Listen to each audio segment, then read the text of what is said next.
We have a lot to get to today on Chin Music, our baseball show at TalkNorth.com. Awards season, Joe Ryan rumors. Twins have hired a couple of coaches that are both very intriguing.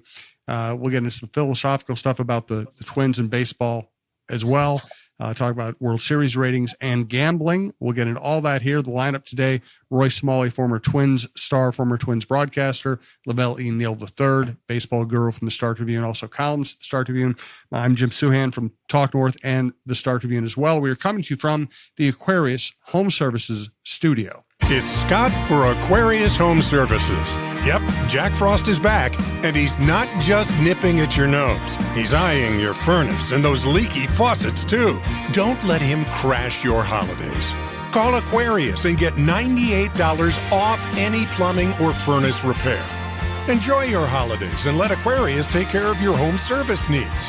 Schedule today at AquariusHomeservices.com. Aquarius, earning the right to be recommended.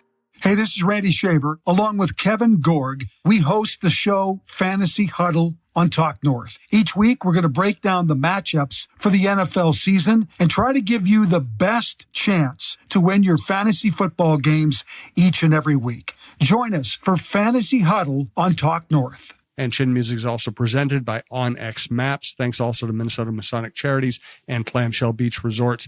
Let's get to just the most obvious news. I think Bobby Nightingale broke a couple stories. Sounds like the Twins are going to hire LaTroy Hawkins as their bullpen coach and Grady Sizemore for one of their other coaching slots.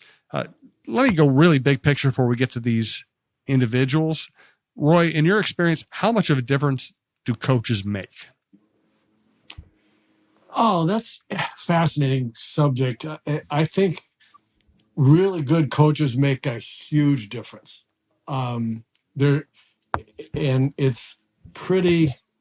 It can be pretty subjective as well, which makes it difficult. There were people that I worked with that I really liked and did were really great for me. And there are other people that I, worked with and I was around that it didn't work for me as much, or I didn't get as much out of it, but which is, not to say that they weren't good for either objectively or with other players. So it's difficult, but I will say that I will give examples. I would say that James Rowson as a hitting coach for the Twins, major benefit, right? I mean, it was the Bomba Squad. I mean, it was almost too obvious to even mention, but it went way beyond that. I think that's a good example. I think Tony Oliva helped me an awful lot. He didn't help others as much, and I'm not sure that was Tony's fault. It was more perception with Tony than substance. So I would say that it makes it can make a huge difference when a coach is really good and the way he is good connects with a lot of players. Then it makes a huge difference. And Tony also, Kirby Puckett always gave him credit for helping him with that leg kick that made, Kirby such a power hitter, even when he was kind of a young guy who hadn't. Well, it's really, that really is true. And there were other things besides just the leg kick that Kirby talked with Tony about. But I mean, it takes receptivity, on the part of the player. Right. And, and so I think, I think it really, really depends. I think there are some coaches that can stand, that can stand out, for just about anybody, any team, and any player.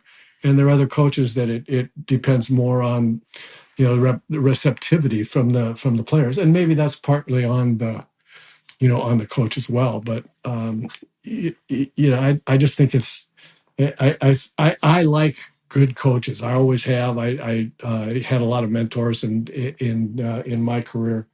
I think somebody that helped me as much as anybody. There were a lot of guys that helped me. Gene Mauch was actually pretty good as a hitting instructor for me, and he put me in contact with Ted Klaczewski a couple of springs, and that kind of really that turned me around. Just the ideas that that the Big Clue had, and I worked with Tony. I thought Tony was excellent. But Lou Piniella was not a batting coach, but he was for me in New York for a couple of years, and I learned an awful lot from Lou, as did Don Mattingly. Don Mattingly will tell you the same thing. I talked with Donnie when he was managing. One year we came into Target Field, and I was talking to him about hitting on camera. Actually, we did a little interview for the broadcast, and he said, "You remember when Lou was talking about where the knob of the bat goes with your bottom hand, all that, technical stuff." And he said, I didn't become a power hitter. I didn't learn how to really pull the ball with authority until Lou got me doing that. Those are the kinds of things that, really, someone that really knows what they're talking about and is able to communicate, can really do for a player. And Mattingly freely gives credit to Lou about those 5 phenomenal years in a row that Donnie had. Great name drop of Ted Klaczewski, one of the great underappreciated hitters in baseball history. Man, he was good. Yeah, no question. LaVelle, tell us. And I'll tell you about Clue. He was he was the one that worked with George Foster when Foster had those big years in Cincinnati, and he went from a guy with a lot of talent hitting 51 home runs one year, and that was Big Clue. And another interesting to me sideline, Klaczewski was a big proponent of hitting off the tee, but it wasn't just hitting he's one of the first guys that I ever heard of that really did a lot of that with his players. And he did. It wasn't just hitting into a net. He set up a tee at home plate, no batting cages, and said, "Okay, Foster, we're going to see where the ball goes. You hit the ball to right center and left center, and all over the place." And this astonished me. He told me that George Foster could hit the ball out of the ballpark from home plate off a tee. That is strong, man. That is strong and mechanically sound right there. I mean, my jaw was dropped for 3 days and never recovered for 3 days when I heard that. Wow. That was one of Morneau's favorite drills, but bringing the tee out and putting it on a home plate because he would focus on getting backspin on the ball. He could see how the ball would carry off the bat based on how he hitting it. And he really thrived off of having the tee out on home plate so he could see what the ball was doing once he made contact. Wow. You know what's funny about that, LaVelle? You bring up something funny, and I'm sorry, we're kind of getting off the original topic here, but that backspinning the ball, I have gotten letters from people who are supposedly physicists or are physics enthusiasts or whatever. So that's crazy. It doesn't happen. That does not help the ball carry. And they have all of these equations and all of this proof that doesn't happen. That backspin of the ball doesn't give you carry.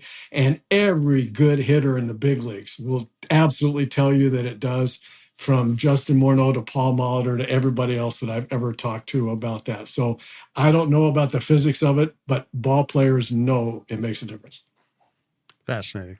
Hey, LaVelle, I wrote about today. I'm on record. LaTroy Hawkins is one of my favorite people in the world. I think he'll be a great coach for this team. I think he'll be great with young players. Just a great person to have on your staff and in your organization. They also hired Grady Sizemore. Tell me what you know about those hirings. Yeah, really happy for LaTroy. Having covered the Twins going back to 1998, the two people who I've been, it's been my pleasure to watch develop as players and people are Torrey Hunter and LaTroy Hawkins. My first year on the beat, the Twins were just crossing their fingers that Torrey would hit 250. And they say if Torrey hits 250, he could play in the majors for 12 years. Well, Torrey did more than hit 250. He figured out ways to be a 300 hitter, to be a power hitter, the driving runs, and ended up having a career much longer than 12 years. I think Bill Smith blundered severely by letting Torrey walk to the Angels, offering him just a 3-year contract. When usually the good athletes in baseball age better than the non-athletes. I think that was just a blunder on his part. But watching LaTroy develop as well. He's played for so many teams and been in so many situations. His wisdom, his journey through baseball is going to serve him well in a role kind of talking to younger pitchers. And I, once again, having been on the beat a few years, I think the two biggest developments for LaTroy as a player and probably as a person too was one, when TK stepped down, they also met Dick Sutter stepping down, and Rick Anderson showed up and kind of helped rework LaTroy into an effective pitcher. But the other thing the Twins did, they signed Mike Jackson as a free agent, and Mike became a mentor to LaTroy, and I was 2002. And I think we saw LaTroy become a much better pitcher and start to figure some things out. He went from a guy who couldn't throw a strike, and when he did throw a strike, his history of not throwing strikes influenced umpires into calling that strike a ball. So it took a while for LaTroy to get over the hump there, but once he did, he was a fascinating reliever. So it's been pretty cool to watch Hunter and LaTroy kind of go through their careers and actually in their post-playing careers as well. Grady Sizemore, I remember he was a heralded prospect when he broke in with Cleveland. Never really, I think, achieved everything that people thought he was going to, but he's a sharp guy. He must have, because someone thought highly enough of him to hire him as make him an interim manager when he filled in for the White Sox a few years ago. So, I don't know Grady personally, so wasn't aware that he was interested in a career as a coach after his playing days were over. But he's well respected. He's been around. He's got the Cleveland connection, so I'm sure Falvey, knows him. So I like it. I mean, I've got no problems with LaTroy being in uniform on the field, helping a bullpen or pitching staff that's going to need help, and Grady Sizemore, who's got some coaching experience, coming in here to see if he can get some players to get over the hump. Let's get into more. My next question for you guys: what do we expect? Well, actually, you know what? Let's get to the bad stuff. Let's get to the gambling. We'll talk about some of the awards and all that. First, just want to ask you, have you ever driven past a piece of land and wondered who owns that? Or maybe you need to know exactly where a property line runs. That's where Onyx Hunt comes in, and it's not just for hunters. There are folks using Onyx for their jobs every day throughout the country, from farmers and ranchers mapping out their fields, wildland firefighters navigating rough terrain, to construction workers needing to know who owns what property. This app offers something for everyone. If you need the best land ownership maps, aerial imagery, and property boundaries in your pocket, Onyx Hunt is the tool for the job. Try it free for 7 days. Download Onyx Hunt in the app or Google Play Store, or visit onyxmaps.com/hunt to get started. So let's get to the gambling.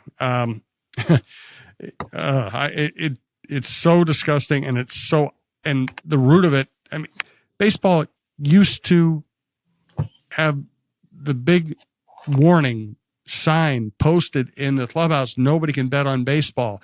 Major League, yeah, it's still there, but I don't know if it's as prominent, but it's still there. And sports used to not want teams in Las Vegas because they were afraid of gambling. They were afraid of even the hint of gambling. Now they are in bed with gamblers, and their players are gambling. Roy, what do you think? Oh, it makes me absolutely furious. I said this when all of this came about, where there would be these various companies where you could bet on sports, and you've always been able to do that in Vegas or different places. But baseball, as you correctly say, I mean, every player has seen that Major League Baseball rule number 21 or whatever it is, their whole careers. And what will happen if you gamble, if you consort with gambling, if you bet on anything, but especially on your own team or your own games, and it's and you're out. That's why one of the best baseball players in the world was never in the Hall of Fame, and why he was banned from baseball, and why he should have been. And rightly or wrongly, that was the rule, and I believe rightly, because this kind of stuff happens. And if you want your sport to be beyond reproach in terms of players giving their best efforts, then you can have absolutely no contact with the gambling industry. And they've just and to make incredible money, they've thrown that out. And I think this is a natural inevitable result. And my biggest fear is that it goes very, very deep, and I don't know anything about it. I have not connected to that in any way. I have no information. But when it's happened in basketball, now it's happened in baseball. I believe that it very good chance it's the tip of the iceberg, and it makes me sick to my stomach. Yeah, the first thing I wanted to see done is the banishment of prop bets. Prop bets looks like those are the ones that are most manipulated by athletes, not just in baseball. We've had basketball players fake like they had a concussion or a migraine and leave a game so they could end up like being under the combined points, rebounds, assists, steals, and blocks. So him and his friends can make some cash. I think prop bets are dangerous, and they're very manipulable. And it's one of those deals where, a guy can have a bunch of his friends go, hey, bet on the under for me tonight. I'm coming up with a stomach ache. I have to go to the locker room or something. And we've seen that happen in NBA. The baseball thing is even more concerning because they got to the most important player on the field, and that's the pitcher. That's the one holding the ball. That's the one throwing the ball. And they were able to get Ortiz and Clase to rig the system where, they could throw intentional balls. Apparently there's video, I haven't seen it, where the Clase was supposed to throw a ball and he screwed up and threw a strike, and he was like mad at himself on the mound for it, which is really disappointing. Other times he has just spiked the ball 5 feet in front of home plate to make sure there's no chance that it could be possibly called a ball. My big thing is he's in the middle of a $20 million contract. Why in the hell does he need this side hustle of money unless he's already in deep? And that's really troubling. To me, those guys have thrown their last pitch in Major League Baseball because the league has to come down hard on those players for ruining the integrity of the game. Because where we're headed right now, because it seems like there's a gambling scandal every week that's being uncovered. There's another one about college basketball that's run by the mafia that was announced yesterday. Where we're headed to is that the fans are going to come to sit in the stands, and they're going to sit there and wonder, is someone on the take here? Is the result going to be organic, or is it fix on? And once you have that creep into the mind of the viewer or the fan, you're going to lose people over this. So you have to come down hard. You have to ban prop bets, and you have to banish athletes who are willing to take the cash. Yeah, it's nasty, and anything that taints the notion that both sides are doing everything they can to win is horrible for the game. And what gets even deeper is, as we're seeing now with the NBA, is people behind gambling. These are very competitive people. We see, we've also been around ball players who they want to gamble on everything every time they get a chance. They want to play poker for money. Because they have that competitive urge they want to constantly fill. So even if somebody's making a lot of money, it is still very possible they could end up in debt to some very bad people who can tell them what to do. And that has been the greatest fear. And now there's a clear pathway between the athlete and the people who can tell them what to do. And all these sports teams, man, they started after COVID trying to make up money they lost through COVID, started reaching these advertising agreements with casinos and gambling websites like FanDuel, so they climbed in bed with these people. And now, you could sit some states you could sit in a stadium and bet on things every inning. Is Miguel Sano going to strike out 5 times? Or is Byron Buxton going to hit a grand slam? So it's everywhere. It's all around us. And now it's at the point where nefarious characters can have contact with athletes and possibly influence them to be part of these things. So in a way, they're reaping what they have sown here by doing these things. But there have to be guardrails in place now. Yep. I would just add one other thing, and is what you both are, what we're all saying here is the gambling.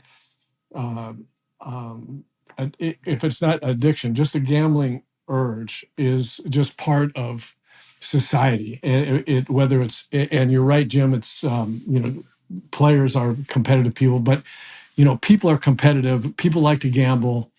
When I was in college, in one summer, I played ball in Anchorage, Alaska. And it was a big, all college players went out someplace to play in the summer. And Anchorage and Fairbanks were they had got a lot of great players, and players that, a lot of guys played in the big leagues. I can remember playing in Anchorage, and these crazy people can't come out to the game. And we'd go up to the plate, and there would be cheers and boos, pitch after pitch. And these guys were sitting, fans, just they'd come out to do just because they wanted to, have some kind of entertainment. They watch the game, and they would get drunk and bet each other on whether the next pitch was going to be a ball or a strike or what. And this is this is just your friendly neighborhood semi-pro baseball team fans, betting on games. This stuff has been going on for a long time, and so where the root cause of it is very sociological, and to get in bed with these organizations like FanDuel, as LaVelle says. I mean, it's just a slippery slope, and we see where it's gone, and it just sickens me that it's almost like we need this modern day version of Judge Kennesaw Mountain Landis to come and save the day. Yeah. Yes. Good point there. So was this that 24-hour tournament in Alaska, Roy, that you played in? What's that? Was that the 24-hour tournament in Alaska? No, I played there for a summer. I played there for about 6 weeks. They used to have like an all-day baseball tournament there because it was daylight. And so the closest thing. So I don't know what they're doing now. I'm sure it's around the June 21st summer solstice, right? And it's we played what they call the midnight game, and we started at 10 o'clock at night one night. On the longest day of the year. We're in Anchorage, Alaska. The sun, I don't remember which field it started out in. Started out in left field, went over to right field, and then came back, and it never went down. And it was wild. I mean, the meteorologist in Alaska is great. For 6 months, it's going to be light today. You're going to see the sun all day long, and in the wintertime is it's dark here today. We'll talk to you about the sun in April. So it was crazy, but yeah, they used to make a big deal out of sun not going down in the summertime. I gotta wait for my dog. Well, while my dog's screaming in the background, let me take care of the rest of the business. Thanks to Minnesota Masonic Charities. Today, I want to talk a little bit about the Minnesota Masonic Charities. When you think about the Masons, I get it. You think about the funny hats, those pancake breakfasts, which are phenomenal. My dear friend John Schweitz and I have chatted about this, and it's so much more than that. They've got the Masonic home over in Bloomington. They've got the hospital for the children over at the U of M. They are the largest fraternal organization in terms of charitable needs in our country, and they deserve a ton of recognition. So thank you, Minnesota Masonic Charities, for all you do and for supporting us over here at Talk North, and a special thanks to my good friend John Schweitz. And here's Talk North star Michael Russo for Clamshell Beach Resorts. Hey, have you been dreaming of a lake cabin lifestyle with boating, fishing, and family fun in northern Minnesota? Well, lately I've thought a lot about how cool it would be to have a getaway like so many Minnesotans. And if you're like me, you probably think that owning your own lakeside getaway is beyond your budget. Well, if you think lake cabin real estate prices keep going up, well, think again. This is Russo, and I'm here to tell you there is an affordable way to enjoy a cabin lifestyle and all that goes with it. And yes, I said affordable. I founded a Clamshell Beach Resort, which is located on the Whitefish chain of 14 lakes for you and your family to enjoy. Here's how. Clamshell has lake homes that offer deeded fractional ownership, and the keywords there are deeded and fractional. You own it. Imagine having 5 weeks a year to enjoy Clamshell with its beaches, pool, and lodge that's full of kids' activities. Is golf your game? There's a great golf course right across the road. Like winter sports? Well, you can go ice fishing, cross-country skiing, or snowmobiling right out the door at Clamshell. And there's no maintenance, no grass mowing, no snow removal. It's done all for you. And you can own a share of Clamshell Beach Resort at an affordable price. To learn more about ownership opportunities at Clamshell Beach Resort, go to cottagesonwhitefish.com or contact Pat Egan at 612-220-9819. That's cottagesonwhitefish.com or Pat Egan at 612-220-9819. 9819.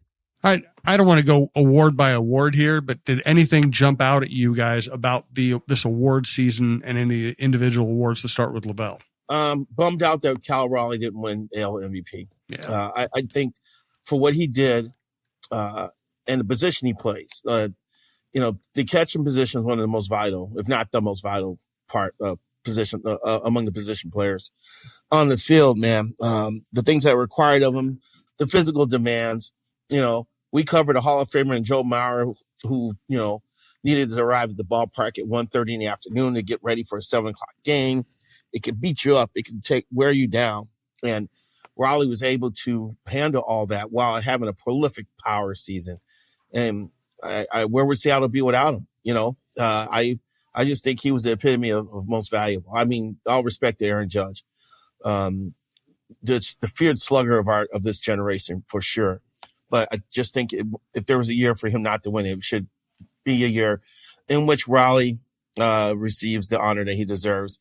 And the other thing is, how many more MVPs is Shohei Ohtani going to have before it's all over? Was it 4 now? And he's been a unanimous selection. Where's he headed with this? Are you going to end up with like double digits? This is going to be ridiculous.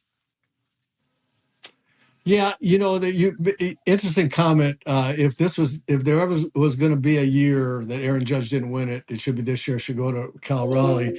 And if there was ever going to be a year that we're talking about, that year, quote, the year that Judge had was record setting and historic, and nobody not named Barry Bonds has done it in the stats that he threw up there in a long time. And for a guy to hit over 50 home runs and hit over 330 and the WAR and all that kind of stuff, I have wrestled with this in my mind for ever since the season was over. Well, before the season was over, and what I've come down to is there was a travesty. It would have been a travesty if whoever did not win it.